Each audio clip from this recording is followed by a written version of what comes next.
Evet arkadaşlar, bir şey aldım. Kalama alıyor ve şu an kalama bayağı sıkı.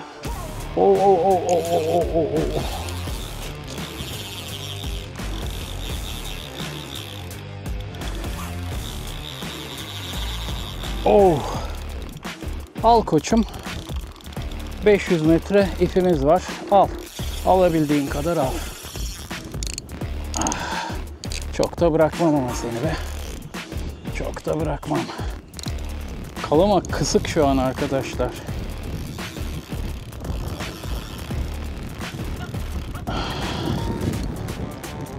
Yani kamışı indirecek kadar güçlü. Tüm gücümle asıldığım kamışı aşağıya indirebiliyor. Çok büyük arkadaşlar, çok büyük. Su üstü yaptı. 11 dakika sürdü. 11-12 dakika sürdü çekmem.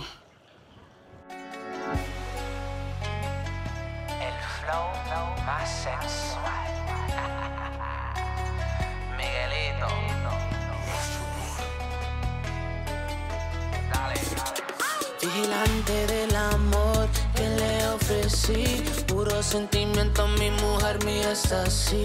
Le entregué mi cora que sobraba a su merced, atrapa con mi espalda contra la pared. Acariciarte sin lamento, persiguiéndote momento, te amo ciegamente, navegando por tu cuerpo, lamiendo mi cuello, me entrego a tu voluntad, bajo tu hechizo y no me dejas escapar. Inolvidable.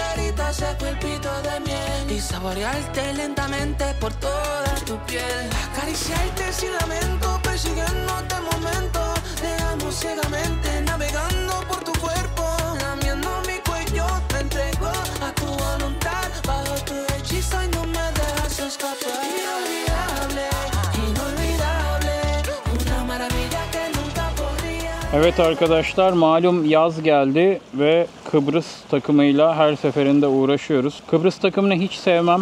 Kefali de, yani tadını da sevmediğim için genelde avlamam ama şimdi yaz geldi. Balıklar zaten bir sürü çeşit nazlı ya da zor tutuyoruz. Dolayısıyla en büyük hedeflerimizden biri artık kofana ve levrek olmaya başladı. Özellikle Ege kıyılarında ciddi kofanalar var.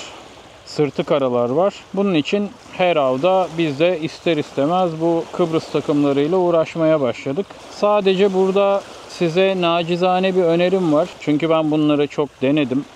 Hazır satılan böyle fabrikasyon dediğimiz, fiyatları da daha böyle ucuz olan Kıbrıs takımlarından ziyade böyle bazı av bayilerinin kendi bağladığı, daha kaliteli iğneler kullandığı Kıbrıs takımlarını almaya özen gösterin. Benim bu aldığım takım öyle bir Kıbrıs takımı. Normal Kıbrıs takımı 30 liraya satılırken ben bunu 50 liraya aldım. Böyle bir fark var. Hani pahalı dediğim bu boyutta bir fark. Ama az önce geldim daha Mera'ya. Denemek için attığım ilk Kıbrıs'ta çok güzel boy bir kefal aldım. Birazdan da onu salacağım. İğneleriniz ve misinalarınız çok iyi olmazsa Kıbrıs'ta boşa çok uğraşıyorsunuz. Çok ekmek harcıyorsunuz. İğneniz iyi olmazsa, keskin olmazsa balığı zor yakalıyorsunuz zaten. Misinanız kötü olursa çok fazla gam yapıyor. Her seferinde çok zor düğümlerini açmaya başlıyorsunuz. Ya da belki işte sudaki görünürlüğü fazla oluyor. Balıklar çekiniyor, bilmiyorum. Ama iğne keskinliği, marka kalitesi çok önemli. İşte bunu az önce de örneğini yaşadım. Attım. Daha ilk ekmeğim 5 dakika falan geçti. Çok güzel boy bir kefal aldım. Şimdi ikinciye atıyorum. Çünkü gece olmadan burada olabildiğince kefal stoklamak istiyorum. Hava motorum da var. Büyük ihtimalle gece ağırlıklı olarak kofanaya çalışacağım. Yani zaten size daha sonra bunu detaylı da anlatırım. Çok zor bir şey değil Kıbrıs. Ben iğneleri ekmeğe sardıktan sonra şu şekilde böyle arka palalarını batırıyorum. şu şekilde bırakıyorum. Yani serbest bırakmıyorum. Kimisi serbest bırakıyor. Ben bu şekilde bırakıyorum. Zaten ekmek suya girdiğinde bu ekmek şişiyor. Ve o iğnelerin çok az bir kısmı görünüyor. Bir de bunu kefaller parçalamaya başladığında zaten etrafında böyle bir un ve ekmek kırıntısı yığını olduğu için o iğneleri çok görmüyorlar. Tabii iğnelerin beyaz ve parlak olması da daha avcı olmasını sağlıyor. Şimdi bunu atıp birkaç tane daha kefal yakalayacağız inşallah. Devam ediyorum. Canlı salmak için kefal tutuyorum Kıbrıs'la.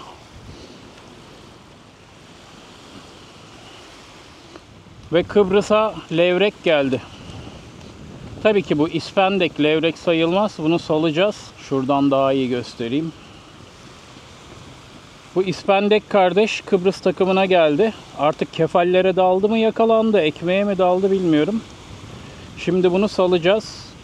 Kıbrıs'la kefal tutmaya çalışırken levrek tuttuk. Hadi bakalım. Bunun dedelerinin gelmesi lazım. Kıbrıs'la levrek tutuluyor arkadaşlar. Kesin bilgi. Şimdi hemen bu arkadaşı salacağız. Yazıktır. Bu büyüyecek kocaman levrek olacak ya. Şimdi bunu şöyle koyalım. Hemen birlikte salıyoruz. Bu arkadaşı, bu şaşkın levrek arkadaşı. Git böyle bir 5-6 kilo ol. Öyle gel. Tamam mı?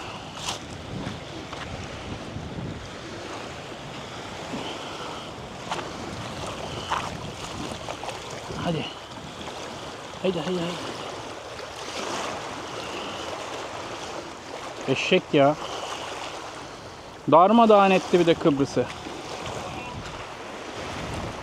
Evet arkadaşlar, çok heyecanlıyım. Türkiye'de bir ilk gerçek bir balıkçılık drone'u, sadece balıkçılık için yapılmış bir drone'la canlı kefal salacağım. Drone burada. Bütün hazırlıkları yaptım. 500 metre 0.30 ipim var. Bir salacağım, deneyeceğim. İlk defa deneyeceğim. Şimdi de size bu ilk havalanışı çekeceğim. Umarım bir sorun olmaz. Drone'da acemi değilim ama bunu ilk defa yapacağım için heyecanlıyım. Bakalım ne olacak? Nasibimizde bir balık olacak mı? Arayalım, uçuralım, görelim. Evet dostlar, şimdi birazdan balıkçılık drone'u ile ilk canlı kefali salacağım. Ben de çok heyecanlıyım.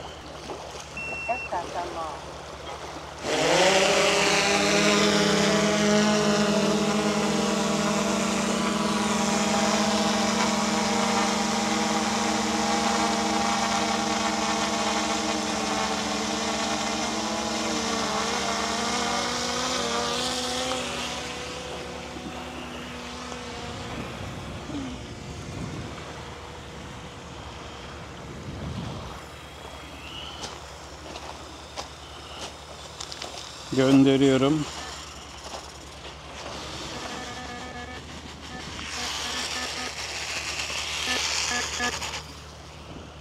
Şu an ufak bir sorunumuz oldu. Geliyor. Evet, şimdi tam 300 metreye yemi bıraktı. Canlı kefali ve geliyor.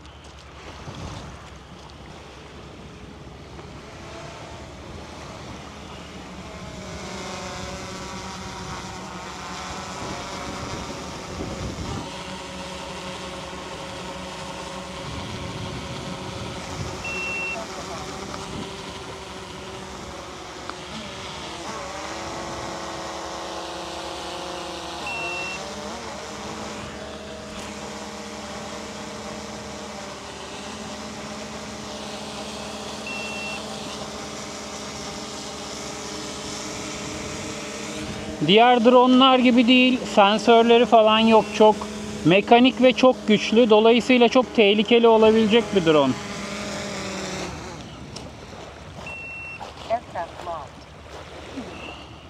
Bakalım, ilk canlı kefalimizi 300 metreye attık. Ne gelecek? Kocaman. Evet arkadaşlar, Kıbrıs'la kefal tutarken levrek tutmuştuk az önce. Şimdi de sarpa tuttuk. Kıbrıs'la sarpa da tutuluyor. Kesin bilgi.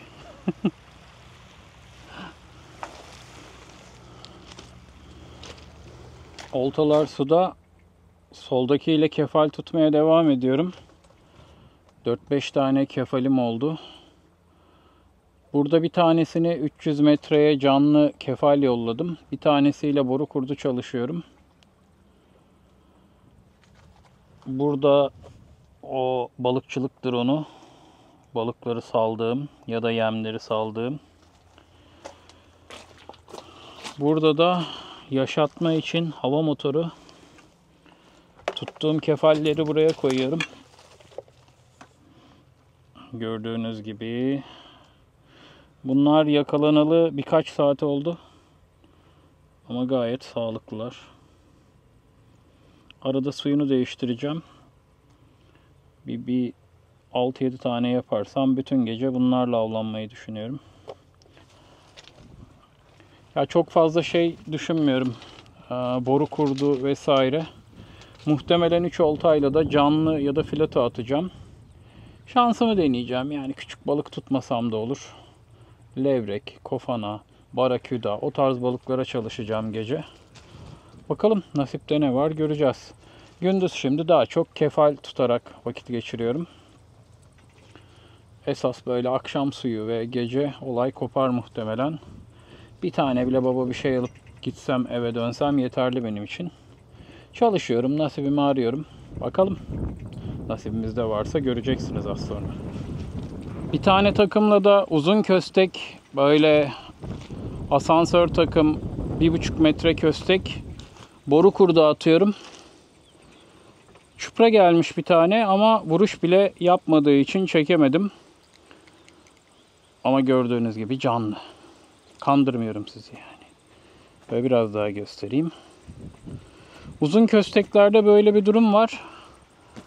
Bazen balık yiyor ve o kösteğin 1,5 metrelik çapının dışına gitmiyor. Dolayısıyla havada rüzgarlıysa falan siz o vuruşu göremiyorsunuz.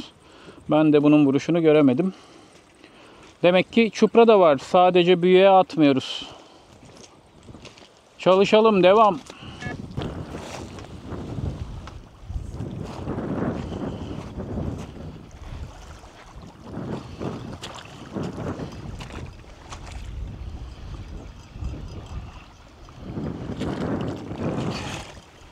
Ekmekler bize kefal olarak geri dönüyor. Var mı balık?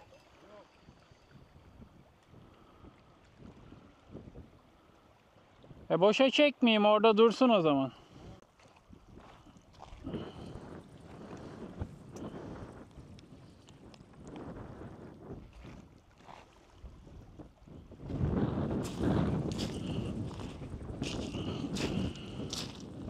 Ben burada takılıyordum tek başıma. Koca plaj böyle 5 kilometre falan. Dayı geldi yanıma, kırıldı. Kıbrıs atacağım dedi. Sürekli oltalarımız dolanıyor. Balık yakalıyorum ama kaçıyor falan. Yapacak bir şey yok. Yeni bir galiba balık var, bunda çekimine hoş geldiniz. Bakalım kısmetinize bir balık çıkacak mı? Yoksa sadece yosun mu? Hep beraber göreceğiz. Nasibimizde balık mı var? Yosun mu var? Yoksa hiçbir şey yok mu? Az önce çektiğim çuprada da aynı şey oldu. Sonra kıyıya 2 metre kala anlamıştım balık olduğunu ve aynı şekilde bunda da bir balık var. Ama ne balığı var bilmiyorum. Ufak bir şey. Oo.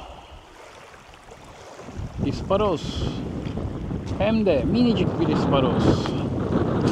Sen benim o koca yemimi, koca iğneyi nasıl yuttun acaba? Ne yapayım ben şimdi buna? Ha? Bu ne ya? Bu ne? Kendi iğne kadar. Tamam, sakin.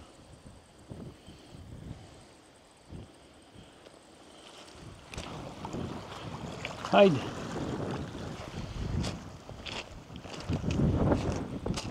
Aksiyon yok, bari goy goy yapalım. Kıbrısçı amcayla başım dertte. O gelmeden önce böyle her 5 dakikada bir kefal tutuyordum. Şimdi geldi. Bir attı önce. Baktı benden ses çıkmıyor. İkinciyi attı. Sonra benim üstüme atıyor şu an. Ve ben o geldi geleli yaklaşık 2 saattir bir tane bile tutamadım. Çünkü derenin ağzını komple kapadı. Ne yapayım? Yaşlı başlı adam. Kızayım mı? Ben de kenardan deniyorum şansımı. Bakalım. Nasipse alırız. Yine meşhur filatomuzu yapıyoruz. Yüzen filato. Burası derin bir su. Onun için böyle biraz 1,5 metre falan köstekle yüzen bir filato yapmak istiyorum. Bunun için de dün tuttuğum mırmır vardı. Buzluğa hiç girmemiş. Onu kullanacağım. Hatta iki yarısını birleştirip tek bir filato mu yapsam diye bile düşünüyorum. O da olabilir. Büyük bir filato. Büyük olursa büyük balıkların daha çok dikkatini çeker. Daha önce de dediğim gibi olabildiğince temizliyoruz. Bayağı sashimi gibi oldu aslında. Şimdi burada çok güçlü granyözde bile kullanılabilecek bir takımım var. Ama şuradan giriyorum. İkinciyi de hemen altından. Şöyle bir ayar çekiyoruz. Aynen dediğim gibi ben galiba iki filatoyu birleştireceğim. Şuradan biraz yüzdürücü kesiyorum. Yüzdürücü burada olacak. Şimdi önce şu parçayı bir sarayım. Sonra ek parçamızı sararız. Filato için daha kalın bir ip kullanıyorum. Daha sağlam olabilir. İkinci parçayı da ekleyeceğim için böyle bir kabaca bağlıyorum. Şuradan bir düğüm atayım. Şu alttaki iğneyi de kapatacağım. Bunu kullanıp. Hem de üst tarafı da biraz daha albenili hale getireceğim.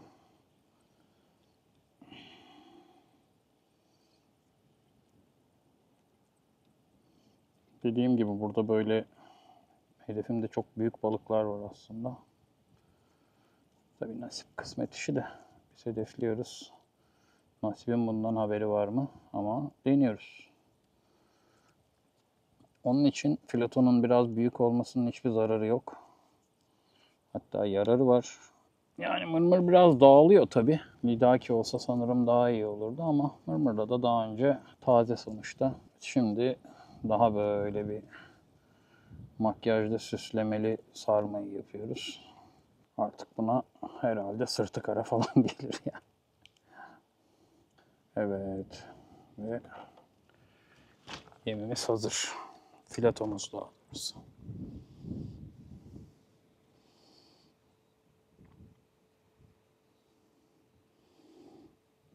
Çok iyi oldu. İçinde parlak alanlar, beyaz alanlar da var. Bunu görse dayanamaz tazede. Bakalım deneyeceğiz. Hadi bize rast gelsin. El flow más sensual. Miguelito. Dale. Vigilante del amor que le ofrecí. Puro sentimiento, mi mujer mía está así. Le entregué mi cora que sobraba a su merced. Atrapa con mi espalda contra la pared. Acariciarte sin lamento, persiguiendo este momento. Te amo ciegamente, navegando por tu cuerpo. Lamiendo mi cuello, me entrego a tu voluntad. Bajo tu hechizo y no me dejas escapar. Inolvidable, inolvidable. Una maravilla que nunca podría negar. Inolvidable, y en un trance. Una sonrisa que alumbra ese lugar. Inolvidable, bebé. Inolvidable, bebé. Inolvidable, inolvidable. Una maravilla que no puedo faltar. Me entregaré a ti muy despacito, mami. Ya no aguanto más las ganas esperándote aquí. Quiero desnudarte enterita ese cuerpito de miel y saborearte lentamente por toda tu piel. Acariciarte sin lamento, persiguiendo este momento. Te amo ciegamente, navegando por tu cuerpo. Lamiendo mi cuello, me entrego a tu voluntad. Bajo tu hechizo y no me dejas escapar. Inolvidable. Evet arkadaşlar bir şey aldım. Kalama alıyor ve şu an kalama bayağı sıkı. Görüyorsunuz.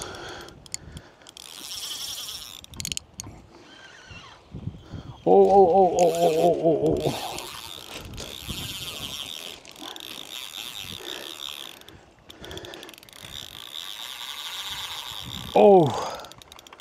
Al koçum. 500 metre ipimiz var. Al. Alabildiğin kadar al. Çok da bırakmam ama seni be. Çok da bırakmam. Vatoz mu acaba bu ya? Çok büyük bir şey.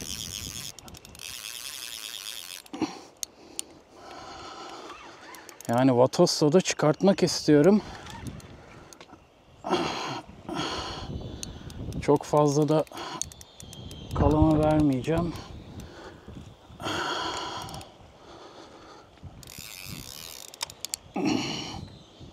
Vatoz soda çok büyük bir vatoz arkadaşlar.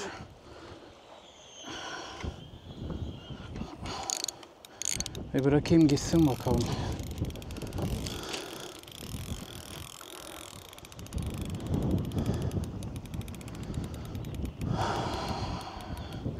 ...500 metre ip var. 0.30.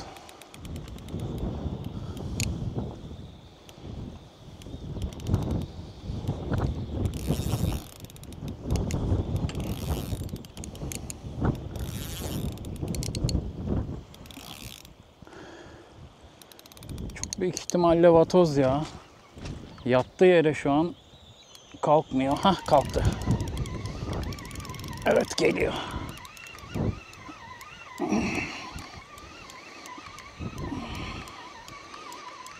Yani ya vatoz ya ahtapot.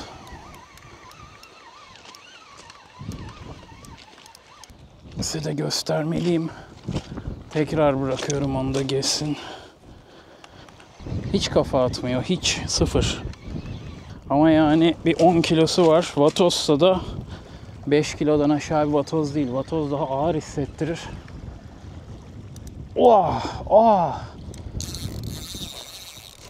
Çok kötü bastı.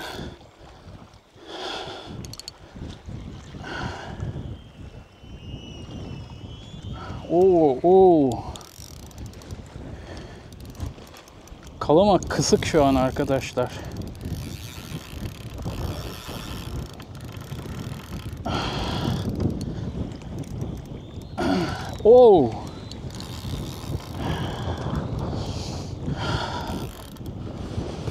Çıkartmak istiyorum bunu, neyse ya. Size göstermek istiyorum yani. Çok büyük ihtimalle çok iri bir vatoz. Ama görmek istiyorum yani. Yani kamışı indirecek kadar güçlü.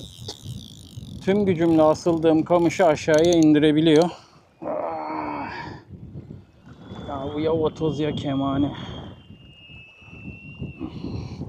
Ha, ya da köpek balığı. Yine gidiyor. Biraz izin verdim.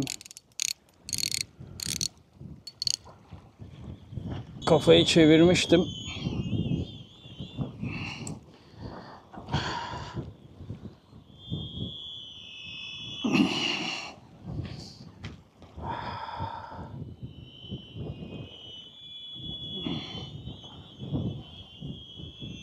Yani dibe yattı ve kesinlikle kalkmıyor. Kolum ağrıdı. Her neyse en az 10 kilo arkadaşlar. En az 10 kilo yani. Çok güzel kaldırmıştım az önce de. Size göstermek için kamerayı oynatırken tekrar yattı, döndü. Kıpırdıyor.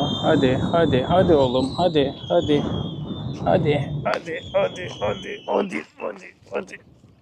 Kalktı tekrar.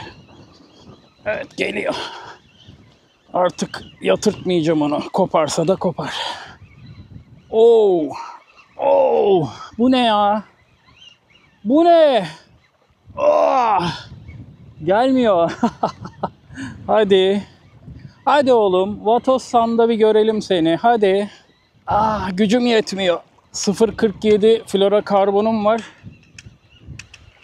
İnşallah yeter. Diğer taraf sağlam ama kolum koptu arkadaşlar. MGS ile çekiyorum. Bırakırsam çekemeyeceğim. Hadi. Çok az kaldı. Abi 30-40 metresi kaldı. Hadi. Hadi ne olduğunu görelim. Çok büyük arkadaşlar. Çok büyük. Su üstü yaptı. Vatoz muhtemelen. Evet vatoz. Vatoz ama onu su altı yaptırmayacağım. Size gösterip öyle salacağım. Nasıl aşağı çekiyor? Gel buraya. Seni göreceğiz. Ondan sonra gideceksin. Bakalım kaç kiloluk bir şeysin. Bu ne ya? Öldüm arkadaşlar. Ama size göstermeliydim. Yani kafa atmadığından belliydi vatoz olduğu. 11 dakika sürdü. 11-12 dakika sürdü çekmem. Yaklaşık uzunluğu 1 metre. Yani kaç kilo bilmiyorum.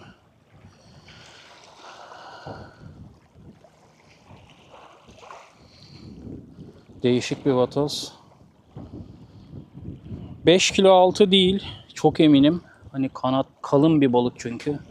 Bakın kalınlığını görürsünüz.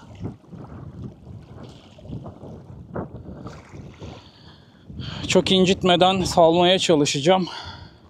Yemediğim her balığı salarım ben arkadaşlar. Bu da yemediğim bir balık. Bayağı yormuşum ama belli. Hani filatoyu bunun için koyarız. Yüzdürücüyü bunun için koyarız. Vatozlar yükseğe daha az gelir diye. Drone'un ilk balığı bu oldu arkadaşlar. 8-10 kilo civarı. Çok değişik bir vatoz. Kalın bir hayvan. 1.20'den az değil boyu. Şimdi salmaya çalışacağım. Umarım salabilirim. Çok 12 dakika sürdü çekmem. Çok zordu. Hadi şimdi seni salalım. Sağlam balıktır bunlar. Hadi bakalım. Hadi. Hadi. Kurtardık.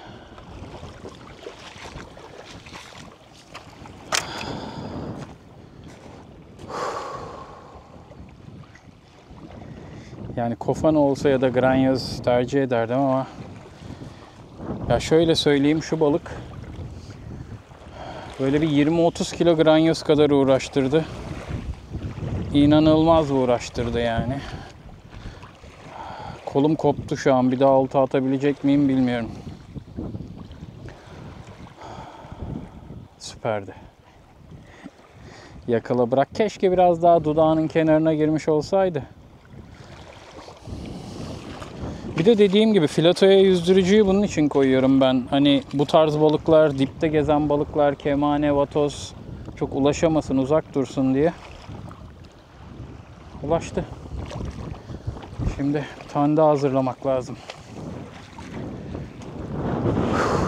Güzeldi. Bayağı vurdu bunu ama işte belli olmuyor üstünde mi. Tasma atacağım. Üstünde galiba ama Allah Allah, yok gibi de. Çok enteresan ya. Yine böyle Kara Reis'in balıkları tasma istiyor gibi bir hal var.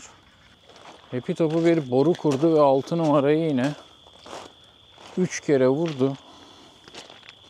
Ve gayet iyi vurdu. Tübüler kamışı büktü. Ama yakalanmıyor. Çok enteresan. Bakalım. Çalışacağız.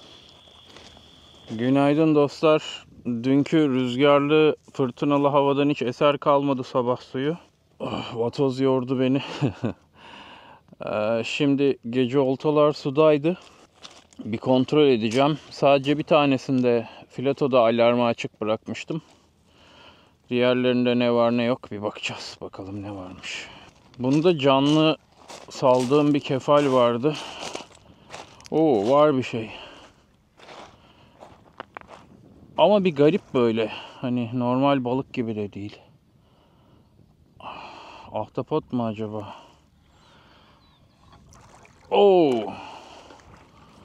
Oo. Bayağı büyük bir mığırı. Vatoz mığırı.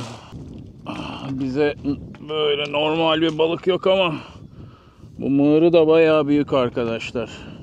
1 metre civarı. Oo. Bayağı büyük. Komple yutmuş benim kefali. Bunu da yiyenler falan var ama bende hiç yok o işler.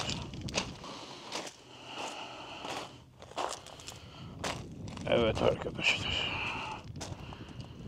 Sevgili mığırımızla bir hatıra fotoğrafı çektiriyoruz. Vatoz mığırı. Güne bak. Yani şimdi salıyoruz.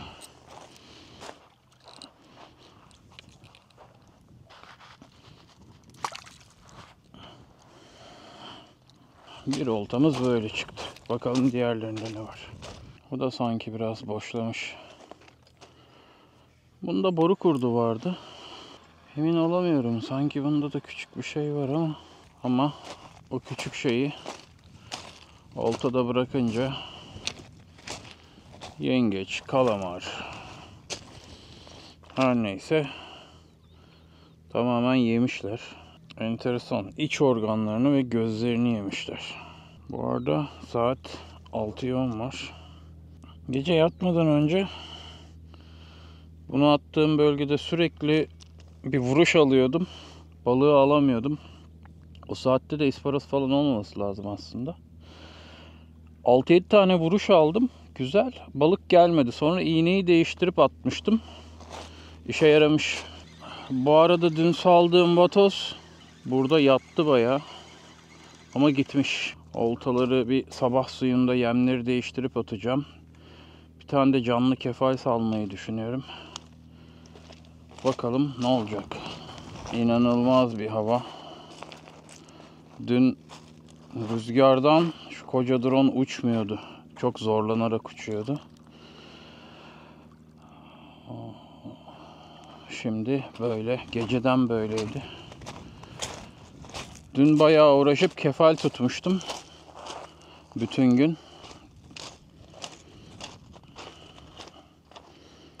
Yaşatma motorunda kefallerimiz hala yaşıyor arkadaşlar.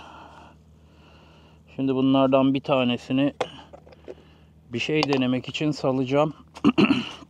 O da biraz açığa böyle kurşunsuz, ağırlıksız salmayı planlıyorum. Hani yüzey balıkları. Bakalım nasıl tepki verecek diye. Lambuka, baraküda falan olabilir. Ondan sonra kalanları salacağım. Take off.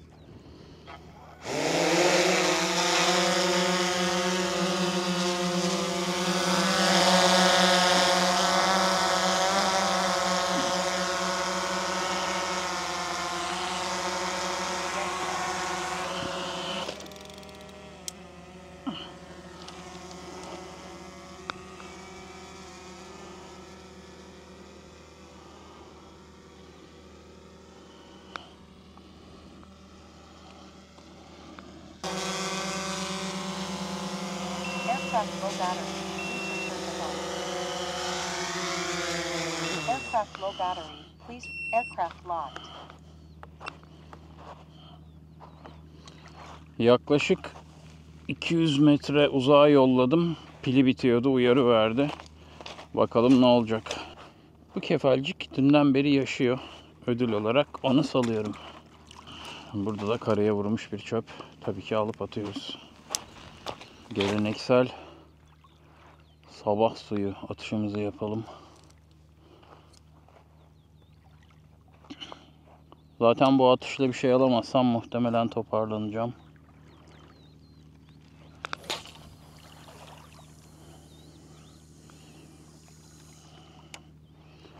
Bakalım sabah suyu bereketli mi? Su çok sessiz. Yavaş yavaş toparlanayım ben. Bu suda bir şey çıkacağını sanmıyorum. Boru kurduna da vuruş gelmedi. Şu an bu ses, ben kendim ipe takıldım. Toparlanır gideriz yavaş yavaş. Bir kamp gün doğumundan da merhaba arkadaşlar ve günaydın bana ve sabah izliyorsanız size. Normalde bu saatlerde böyle güneş yükselirken sabah suyu olta atmaya çalışırız. Bu sefer ama böyle çok doygunum. 2 gündür balık tutmaya çalışıyorum. Ufak tefek bir şeyler tuttum. Hani bir tavalık balığımı tuttum. Ama aksiyon çok güzeldi. Gece özellikle vatoz. Yani 200 metreden gelen 10 kiloluk bir vatoz düşünün. O böyle bir 30 kilo balık gibi geliyor. Kalamalar aldı, birkaç kere yere yattı, kalkmadı, artık kopacak sandım. Çünkü 0.47 bir florokarbon kösteğim vardı o takımda. İpim sağlamdı ama yani ortalama çekeri 20-22 civarıydı. Maksimum yani hani.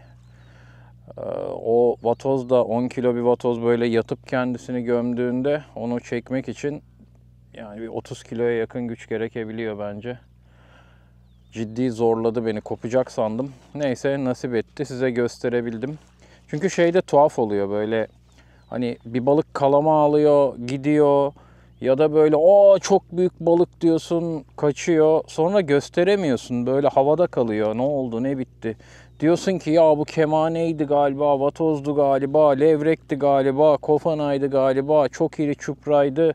Hani tecrübelerin ne? Çünkü daha önce o tepkileri veren bir balığı kıyıya almışsın. Ya da nasıl vurduğunu, nasıl geldiğini biliyorsun, tahmin yürütüyorsun. Ama hep aklında bir soru işareti kalıyor. Vatoz dedim ama levrek miydi? İşte çupra dedim ama acaba başka bir balık mıydı? Sargoz muydu vesaire. Böyle olunca temiz. Oh ne güzel. Çıkarttım vatoz. Gördük. İçim çok rahat onun için. Sabah suyu da işte bir tane bayağı büyük bir mığırı çektim. Böyle işte eve götürülmeyen ama böyle iri, keyifli balıklar aldım. Yeterli. Vatoz da aslında bayağı yutmuştu. Çok uğraştım. Penselerle böyle ağzının içinde ameliyat yaptım. Resmen saldım. Aslında böyle gece birkaç saat saldığım yerde yattı. Hiç kıpırdamadı. Ha dedim, üzüldüm yani. Hani öldü herhalde. Sonra sabah kalktım, yok yani gitmiş. O muhtemelen o şokla orada bir böyle bir dinlendi. Kendine geldi. Sonra gitti. Dedemden öğrendiğim bir şeydir bu. Çok dikkat ederim. Avcılıkla ilgili bir şeydir de ben kara avcılığını bıraktım. Yemeyeceğin hayvanı asla öldürme derdi. Aynı şekilde işte kullanmayacağın bir bitkiyi asla kırmazsın, koparmazsın. Odununu kullanmayacağın bir ağacı asla kesmezsin gibi bir hayat prensibim var bana dedemden kalan. Onun için böyle balık ne olursa olsun eğer yemiyorsam salmak istiyorum. Zehirli türler ve balon balığı hariç onları bir şekilde azaltmak zorundayız. Yoksa insan sağlığına ve doğaya zarar veriyorlar. Bugün sabah suyunda kampımı sonlandırıyorum. Güneş yükselirken ben de kampı toplayıp gidiyorum. Bir sonraki videoda görüşmek üzere. Artık kofana peşindeyim. O kofanayı alacağım. Minekopu alacağım dedim, aldım. O kofanayı alacağım. Kofanayı alana kadar her avımda kofanayı olta atacağım. Bakalım ne zaman alacağız. Hatta kofana da değil, sırtı kara istiyorum. Böyle bir 5 kilo üstü bir şey olmalı. Şöyle güzel bir 4x4 kitchen fotoğrafı çekmek istiyorum şöyle arkamda tutarak. Görüşmek üzere. Takip etmeye, beğenilerinizi iletmeye, yorumlarınızı iletmeye, beğen butonuna basmaya, abone olmaya devam edin. Abone sayım gittikçe yükseliyor. Yükseldikçe de elimden geldiğince hediyeler de dağıtmaya çalışıyorum. Şu anki hedef 20.000. Çok bir şey kalmadı 20.000'e de. 20.000'de de hediyelerim olacak. Takibe devam edin. Görüşmek üzere. El flow más sensual. Miguelito. Dale, dale. Vigilante del amor que le ofrecí. Puro sentimiento, mi mujer mía está así. Le entregué mi cora que sobraba a su merced. Atrapado con mi espalda contra la pared. Acariciarte sin la